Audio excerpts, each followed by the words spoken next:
تاسې غواړئ چې ستاسې د زیږېدلو له نیټې وروسته ورځې وشمارئ، ځکه غواړئ پوه شئ چې څومره وخت تیر سوی دی.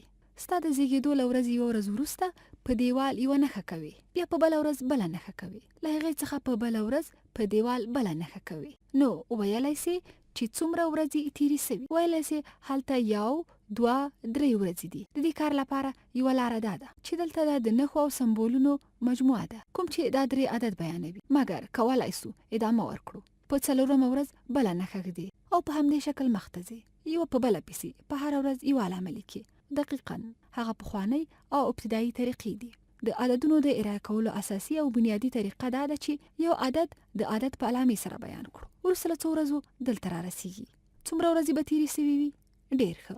دا هر څه له سره شمارو. وایو 1 2 3 4 5 6 7 8 9 10 11 12 13 14 15 16 17 ورځې. ښه، تاسې د عددونو ارایه ولیدله.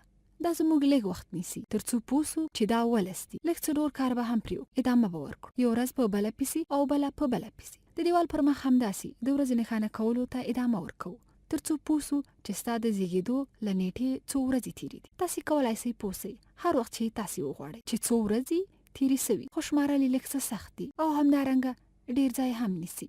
غواړئ چې یوه اسانه لاره وای؟ هر څومره عددونه چې دي موږ ته یې په اسانۍ سره وښیئ.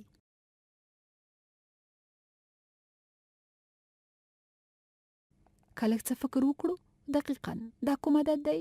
1 2 3 4 5 6 7 8 9 10 11 12 13 14 15 16 17 18 19 20 21 22 23 24 25 26 28 28 29 10 11 12 13 14 15 شپږ 10 غواړي چې اسانه لاره وای ترڅو دا عدد ته کوم ته چې موږ 10 وایو ته هاته داسې یو شی چې 10 ورته ویل کیږي ووایې. ته به ورته ووایې چې دا عدد ستا د زیږېدو له نیټې را په دې خوا د ورځو شمیر دی. ډېر ښه.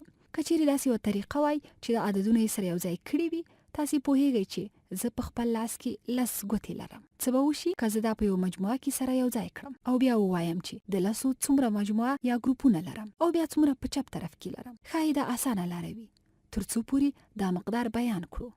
راځئ چې تر سره یې کړو.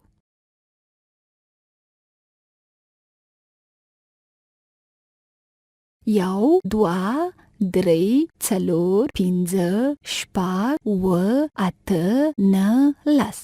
نو دا د 10 یو ګروپ دی. او بیا لرو 1 2 3 4 5 6 7 8 9 10. دلته دا د 10 یو بل ګروپ دی.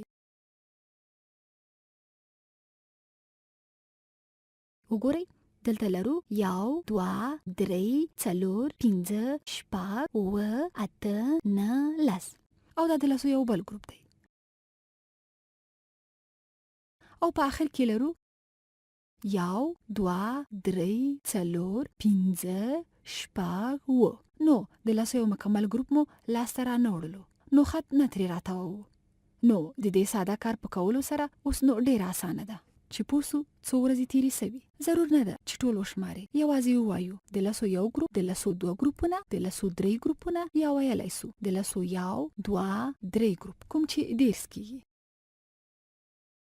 او بیا بل 1 2 3 4 5 6 7 او ویلی سو چې 1 10 او نور. که چیرې ته د دې عددونو په استفادې پوهیږې نو دا یقینا هغه څه دي کوم چې زموږ د عددونو سیستم یې کوي. د 10 رقمونو په استفادې موږ پوهیږو. هغه 10 رقمونه چې زموږ زده دي 0 1 2 3 4 5 6 7 8 9. اوس کوم شی چې د عددونو سیستم موږ ته اجازه راکوي هغه تنها د دغو 10 رقمونو استفاده ده.